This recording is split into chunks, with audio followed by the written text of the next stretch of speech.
तो मैं सख्ती से तरदीद करता हूँ कि पाकिस्तान तहरीक इंसाफ और हुकूमत के दरमियान अब तक किसी किस्म के कोई मुज़ाकरात नहीं हुए। हुकूमत अगर मुज़ाकरात नहीं करती तो फिर सिविल नाफरमानी का भी आगाज़ हो जाएगा। जब कहते हैं कि जी हम सिविल नाफरमानी करेंगे, गोया एक तलवार हमारे सर पे लटकाते हैं कि जी हमारे साथ बात करो, वरना ये है तलवार, हम आपकी गर्दन उड़ा देंगे।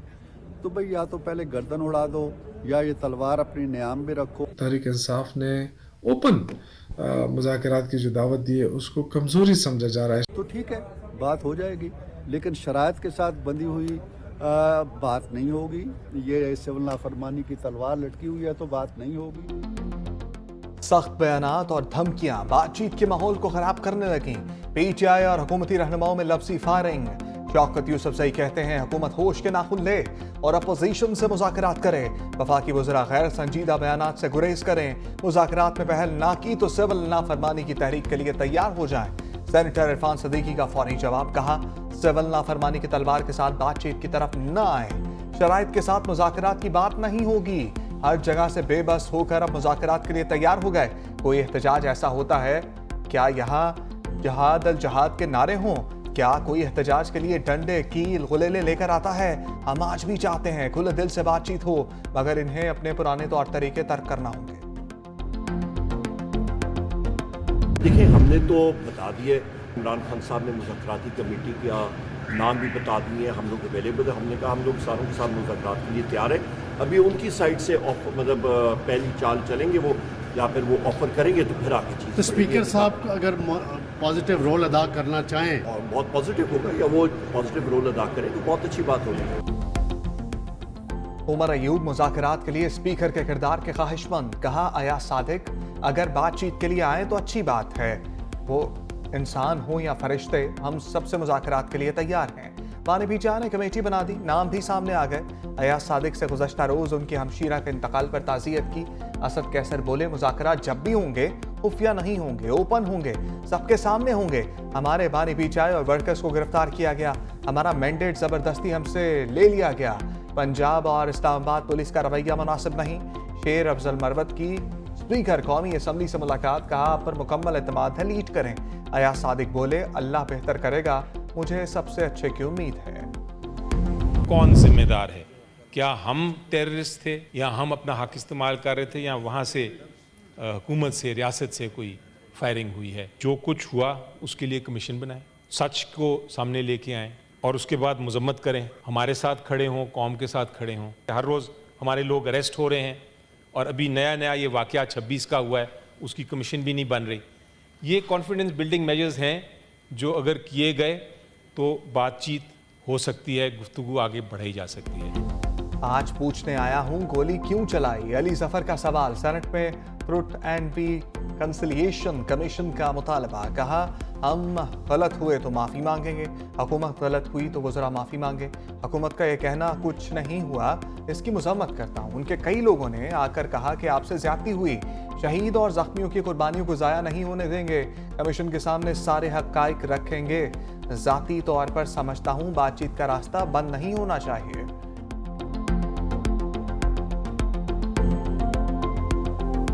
आपने जो 9 मई को किया वो किसी पार्टी ने कभी नहीं किया है। इस वक्त माहौल बेहतर हो गया है क्योंकि ये तैयार हो रहे हैं। इन्होंने देखा है कि अब ये और किसी नाजायज तरीके से फैज़याब नहीं हो सकते।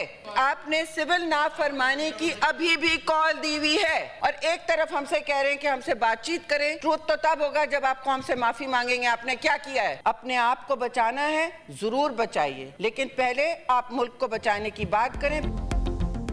शेर रहमान ने भी तहरीक इंसाफ पर लफ्जी तीर बरसा दिए, कहा सानह 9 मई पर माफ़ी मांगने तक मुज़ाकरात नहीं होंगे। उन्होंने अभी भी सिविल नाफरमानी की कॉल दी है। अपने आप को बचाने से पहले मुल्क को बचाने की बात करें। आपके फैज़याब होने का वक्त गुजर चुका।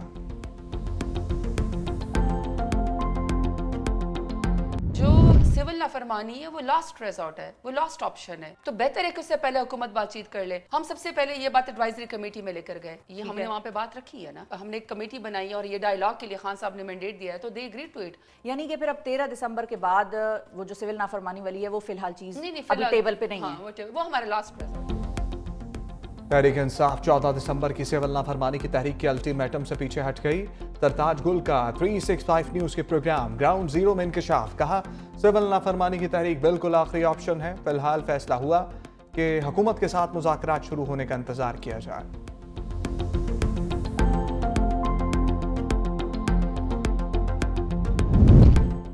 मुज़ाकरात की बातों में बानी ने फिर मुतालबात की पटारी खोल दी। अलीमा खान कहती हैं, बानी पीटीआई ने कहा, हमें दीवार से लगा दिया गया, हमारे पास कोई चॉइस नहीं। 2 ही मुतालबात हैं, डी चौक और 9 मई की जुडिशल इंक्वायरी कराई जाए, पीटीआई के बेगुनाह कारकुनों को रिहा किया जाए। मुतालबात तस्लीम ना हुए तो बानी ने ओवरसीज को कहा कि वो रकूम पाकिस्तान ना भेजें।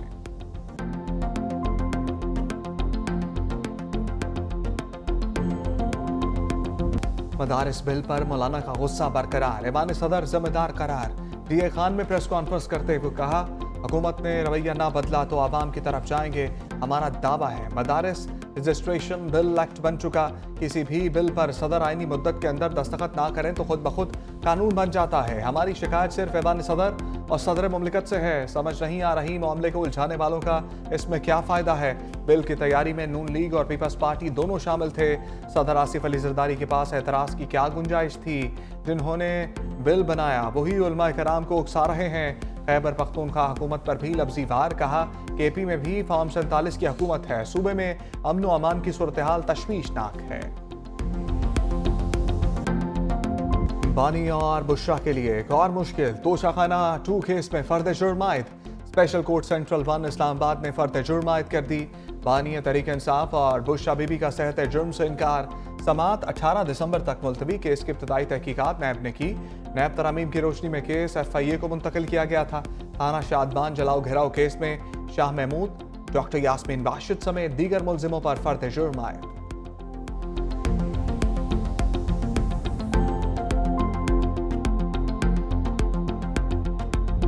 सुप्रीम कोर्ट ने आदिल बाज़ई को डी सीट करने का फैसला गलतम करार दे दिया। बतौर रुकने असम्बली बहाल, अदालत ने इलेक्शन कमीशन के तरीक़ाकार पर सवालात उठा दिए। जस्टिस अकील अब्बासी ने रिमार्क्स दिए, बस बड़े साहब का खत आ गया तो बंदे को डी सीट कर दो, ये नहीं हो सकता। अदालत ने DG लॉ इलेक्शन कमीशन को रोस्ट्रम पर बुला लिया। जस्टिस आयशा मलिक ने कहा, आपके पास 2 बयान हल्फी आए थे, क्या इलेक्शन कमीशन ये कह सकता है कि बस एक बयान हल्फी पसंद नहीं आया, दूसरा आ गया?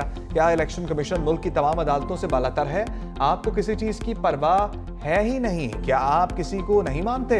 जस्टिस मंसूर अली शाह ने कहा कि ट्रायल कोर्ट के इख्तियारात इलेक्शन कमीशन के पास कहां से हैं? अदालतों को क्यों नहीं मान रहे? किसी को भी नहीं मान रहे। इलेक्शन कमीशन ने तो बुलडोजर लगाया हुआ है। इलेक्शन कमीशन को इख्तियार ही नहीं था। क्या आप सारी अदालतें खत्म करना चाहते हैं? D seat notification supreme court का हतमी फैसला आने तक मुअत्तल। जो शख्स आर्म फोर्सेस में नहीं, उसके डिसिप्लिन के नीचे कैसे आ सकता है? जस्टिस जमाल मदोखेल का मिलिट्री कोर्ट्स फैसले के खिलाफ इंट्रा कोर्ट अपीलों पर इस्तफसार। कहा, मिलिट्री कोर्ट्स का पूरा केस आर्टिकल 8 के गिर्द घूमता है। क्या गैर मुतल्लिका शख्स को डिसिप्लिन के नीचे लाना आर्टिकल 8 के खिलाफ वर्जी नहीं होगी? वकील ख्वाजा हारिस ने कहा, मखसूस हालात में सिविलियन पर आर्मी एक्ट का तलाक होता है।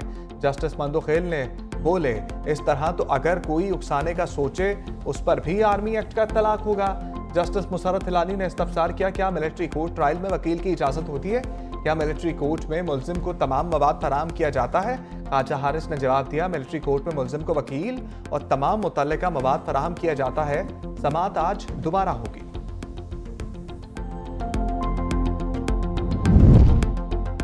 सुप्रीम कोर्ट कराची रजिस्ट्री में जेल इस्लाहात पर बैठक। चीफ जस्टिस याहिया अफरीदी की ज़ेर सदारत अहम इजलास। कहा, मुकदमात में गैर ज़रूरी ताख़ीर बर्दाश्त नहीं की जाएगी। ज़ेर इल्तवा मुकदमात की मुद्दत 2 साल से ज़्यादा नहीं होनी चाहिए। Chief justice Sindh high court justice Mohammad Shafi Siddiqui, justice retired Shah Ali Shah की शिरकत। गिलेस्पी मुस्ताफी, आकिब जावेद रेड बॉल के कोच मुकर्रर। बतौर रेड बॉल कोच जनूबी अफ्रीका के खिलाफ सीरीज पहली असाइनमेंट होगी। जैसन गिलेस्पी ने जनूबी अफ्रीका जाने से इनकार कर दिया था। नायब टिम नेल्सन के मोहदे में तोसी ना होने पर नाराज थे।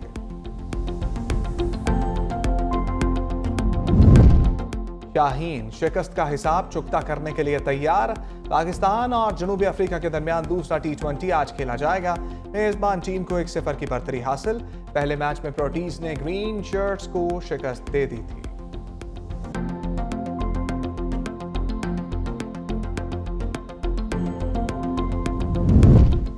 शाम में फंसे पाकिस्तानियों की वापसी का मिशन, ज़ायरीन समेत 318 मुसाफिर वतन वापस रवाना। परवाज का जुम्मे की रात पाकिस्तान पहुंचने का इम्कान। अब तक 475 पाकिस्तानी शाम से लबनान पहुंच चुके।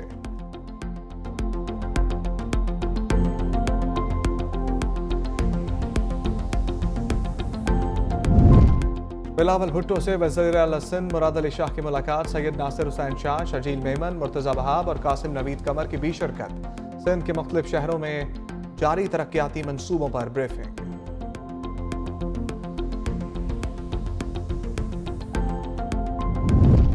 खजाना डॉलर से भरने लगा।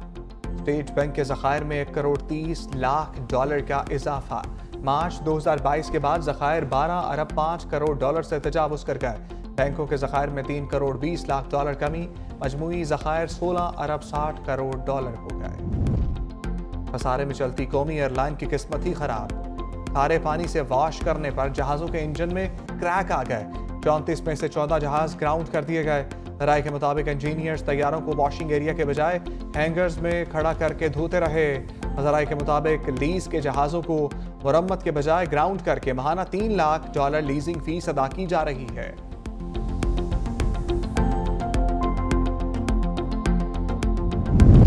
कराची सिटी काउंसिल का इजलास मैदान जंग बन गया। जमात इस्लामी और PTI अरकान ने एजेंडे की कॉपियां फाड़ दी।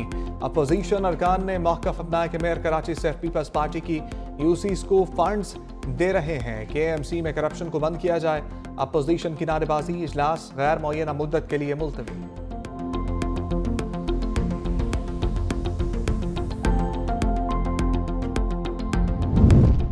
पाकिस्तान चीन के साथ ताल्लुकात को कदर की निगाह से देखता है। वज़ीर आला पंजाब मरियम नवाज का शंघाई में मौसमियाती तब्दीली से मुतल्लिक कॉन्फ्रेंस से खिताब। कहा चीन के तजुर्बात से इस्तिफादा हासिल करना चाहते हैं। चीन ने बड़ी तेजी से तरक्की की। माहौलियाती तब्दीली से मुतल्लिक भी इक़दाम किए। चीन से मिलकर मुख्तलिफ शोबों में काम करेंगे।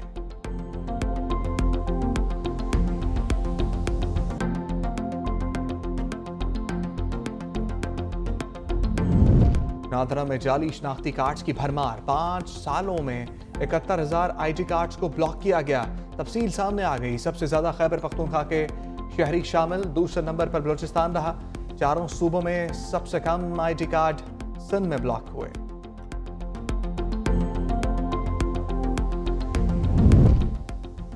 MD-CAT एंट्री टेस्ट का पर्चा लीक करने पर एक्शन। कराची में FIA साइबर क्राइम में 15 अफराद के खिलाफ मुकदमा दर्ज। 3 मुलजिमों को गिरफ्तार कर लिया गया। इंक्वायरी अफसर ने PIC एक्ट के तहत मुकदमा दर्ज किया।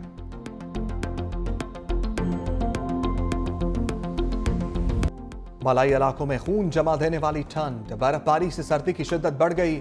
लेह में पारा -9 तक गिर गया। कालाम और कल्लात में दर्जा हरारत -6 रिकॉर्ड। कोयटा -4, मरी -1, इस्लामाबाद 0, पेशावर 2, लाहौर 6 और कराची में 11 डिग्री सेंटीग्रेड रिकॉर्ड किया गया। मलिका गौसार में सफेद मोतियों की बरसात। रूई के गालों ने सयाहों को अपनी तरफ खींच लिया।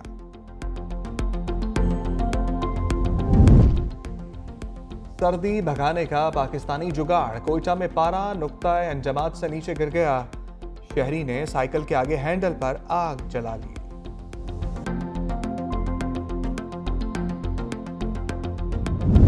ट्रंप का एक और सरप्राइज। जो बाइडेन को वोट देने वाली खातून एंकर को वॉइस ऑफ अमेरिका का सरबराह मुकर्रर कर दिया। कैरी लेक रेडियो स्टेशन की नई डायरेक्टर के तौर पर ओहदा संभालेंगी।